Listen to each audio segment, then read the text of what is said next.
Pending में रखे हुए हैं। एग्ज़ाम पास कर करके और स्टूडेंट सबको बैठा के रखे हुए, ये ज्वाइनिंग नहीं ले रहे हैं। सबसे बड़ी तो बेरोज़गारी। उसके बाद कुछ ऐसे क्राइम हुए हैं जो बहुत ही जघन्य थे और उसका अभी तक जो है सो निवारण नहीं हुआ। जैसे कि मुजफ्फरपुर बालिका गिरी कांड। बड़ी बड़ी बात करने से कुछ नहीं फायदा है। शिक्षा चाहिए, शिक्षा मिले, उसके बाद ही रोजगार मिले। देखते हैं सब चीज़ तो लीजे पर लगता है, हवाई अड्डा से लेकर रेलवे तक, यानी बैंक तक लगता है। तो साला सबटा लीजे पर लगा दो ना, जो है से इलेक्शन का है कि आप देख रहे हैं मिथिला दस्तक। आप मिथिला दस्तक से आपको लगातार हर एक विधानसभा की खबर दिखा रहे हैं, जानकारी प्राप्त करेंगे किस प्रकार का इस बार का परिदृश्य बनता है। तो आइए हम बात करते हैं पेरा चौक के मालिक से और उनका क्या मोटो है इस बार के विधानसभा चुनाव में।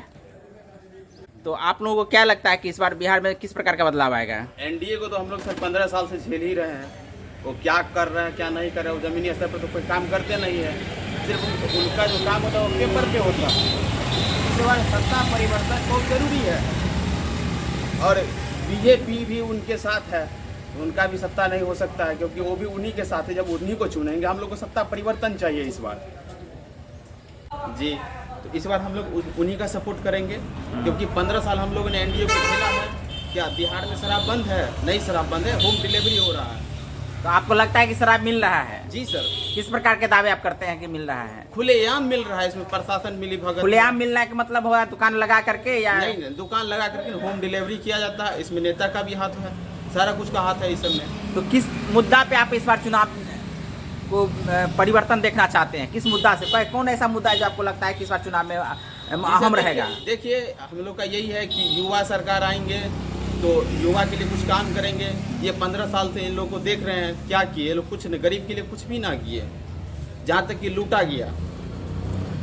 तो आपका मुद्दा है विकास का, कोई ऐसा मुद्दा है या कोई जो वर्तमान में आपके मुद्दा आपके सामने होना चाहिए, वो मुद्दा आपके पास सामने तो दिख नहीं रहा है? हाँ जी सर, वही बात है कि 15 साल से हम लोगों ने देखा, सोचा कि कुछ अलग सा होगा, कुछ स्टूडेंट के लिए होगा। लेकिन नीतीश कुमार की सरकार में जो पढ़ाई लिखा है ना, वो साफ चौपट है। शिक्षा नाम की कोई चीज ही ना है। चलिए, आपका क्या नाम है? विकास कुमार यादव। जी विकास जी, बताइए क्या आप इस बार के चुनाव में भाग ले रहे हैं? तो आप इस बार के चुनाव में किस मुद्दा पर अपना मतदान देने जा रहे हैं? सबसे पहले मैं जो तेजस्वी यादव जी घोषणा किए हैं, जो 10 लाख युवाओं को रोजगार देंगे, हम इस आधार पर उनको वोट करेंगे। और सबसे पहली बात ये है, जो युवाओं की सरकार हम लोग चाहते हैं, जो ताकि आने वाले समय में युवा को सोच को विकसित करेंगे। आपको कितना विश्वास हो रहा है कि तेजस्वी जी बोले हैं कि 10 लाख हम युवाओं को रोजगार देंगे? तो रोजगार का अर्थ ये तो नहीं निकाल सकते हैं कि काम करने वाले रोजगार या सरकारी नौकरी को रोजगार मान के चलते हैं। जो अभी जो जैसे घोषणा किए हुए तेजस्वी यादव की 5,60,000 रुपया, 5,60,000 रिक्त है सरकार के पैनल में, मैनिफेस्टो में जो दिया है। तो नहीं 10 लाख, 5,60,000 हम लोग जो बेरोजगार हैं उस आधार पर उनको तेजस्वी यादव को वोट करेंगे। क्या नाम है आपका? पूरा बताइए। विकास कुमार यादव। कहाँ के हैं? रांटी पेरा चौक के। किस विधानसभा से हैं? राजनगर विधानसभा के। तो बिहार में परिवर्तन इसी मुद्दा पे है? जी बिल्कुल। और आपको विकास का जो मुद्दा वर्तमान 15 साल से जो सरकार चला रही है, क्या उसमें आपको नजर नहीं आ रहा है? सबसे पहली बात, जो नीतीश कुमार और एनडीए की सरकार है वो तानाशाही सरकार है। रोज आए दिन बलात्कार हो रहे हैं, लूट खसोट हो रहे हैं, शराब जो है जो घर घर जाके मिल रही है। तो आप देख रहे हैं कि हम पेरा चौक पर पहुंचे हुए हैं। आपको पेरा का जो सीन हम दिखा रहे हैं कि ये फेमस चौक है और पेरा के नाम से ही इसका नाम पेरा चौक रांटी है। और हम यहाँ बात कराते हैं कुछ और सदस्य से। जी, क्या नाम है आपका? जी प्रमोद जी, बताइए इस बार चुनाव में किस प्रकार का परिवर्तन होगा? हम लोग लालटेन को। तो हम लगातार मिथिला दस्तक चैनल से आपको दिखा रहे हैं कि ये पेरा चौक है जो राजनगर विधानसभा में है। और हम दूसरे दुकान में पहुंचे हैं और यहाँ हम कुछ लोगों को कनेक्ट करेंगे कि इस बार के विधानसभा चुनाव में किस प्रकार का परिदृश्य बनेगा। तो आइए हम बात करते हैं यहाँ बैठे हुए दुकानदार के साथ। यहाँ जो कस्टमर है उनसे भी हम बात करेंगे। कमी तो होगा? कमी है। क्या कमी है? बेरोजगार वाला सब बहुत हो गया तो बेरोजगार सबसे बड़ा मुद्दा है। तो निश्चित रूप से इस बार का चुनाव बेरोजगारी पर भी है, जो जैसा कि बता रहे हैं। और हम आपको एक नए युवा से बात करेंगे। आइए, अपना नाम बताइए।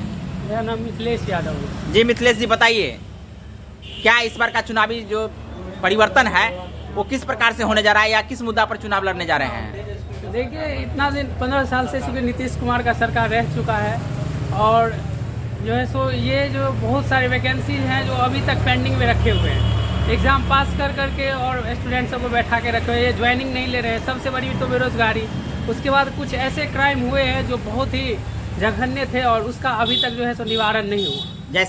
जैसे कि मुजफ्फरपुर बालिका गृह कांड। अच्छा, ये सबसे बड़ी बात है कि इतना बड़ा हो जाता है यहाँ पे और कोई जो है सो इसका देख रेख करने वाला, कई गवाह गायब हो जाते हैं, बहुत सारे आप उस पे एलिगेशन लगा रहे हैं और जो मंजू वर्मा है जो उस बालिका गृह कांड का जो उस पर आरोप है उनको तो टिकट दिया गया, तो फिर उसमें क्या तो कहेंगे? यही गलत पार्टी की गलत नीतियों के कारण उनके खिलाफ। और दूसरी बात जो है सो जहां मुख्यमंत्री को संज्ञान लेना चाहिए था वहां जो है सो मुख्यमंत्री ऐसे लोगों को टिकट दे रहे हैं जो कि बदनाम करने में लगे हुए।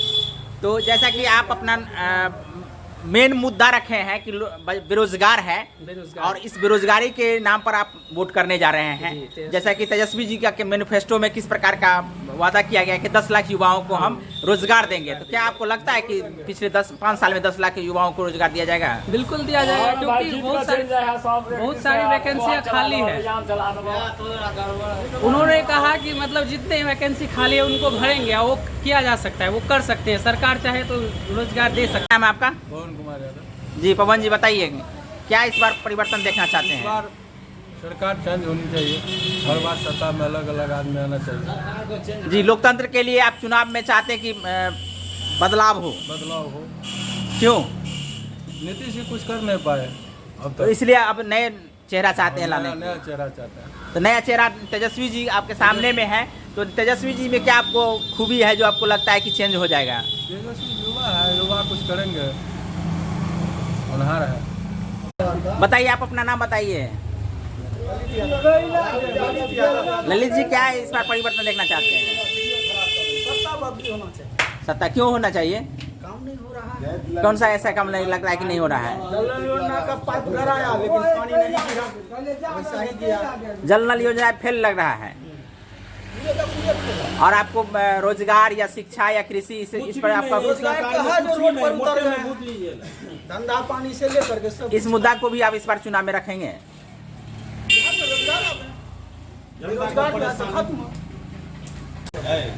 आप देख रहे हैं कि लगातार हम पेड़ा चौक पे, पेड़ा दुकान पे ही पहुंच क्यों रहे हैं, क्योंकि यहाँ अधिकांश पेड़ा का बिक्री इवन बिहार में नहीं अन्य शहरों में भी जाता है। यहाँ से लोग खरीद के अपने परिजन को माध्यम से अपने जहाँ गंतव्य स्थान पर रहते हैं वहाँ तक पेड़ा को ले जाते हैं।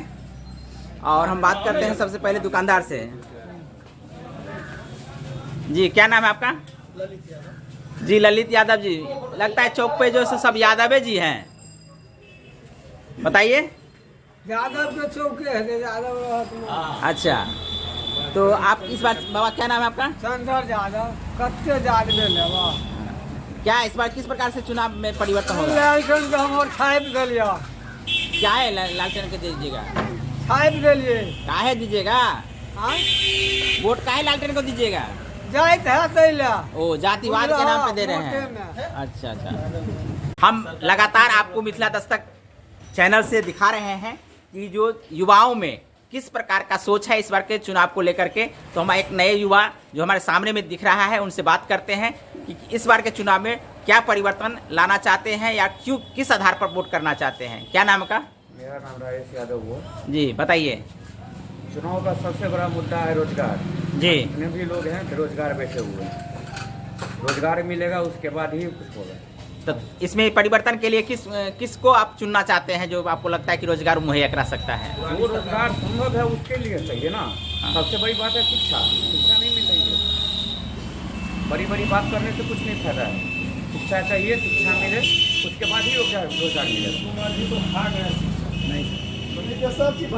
तो आप शिक्षा और रोजगार इस दो मुद्दा पे बात करना चाहते हैं। अगर शिक्षा मिलेगा, तीसरा मुद्दा आपके नज़र में कोई और है जो लगता है कि बिहार में होना चाहिए?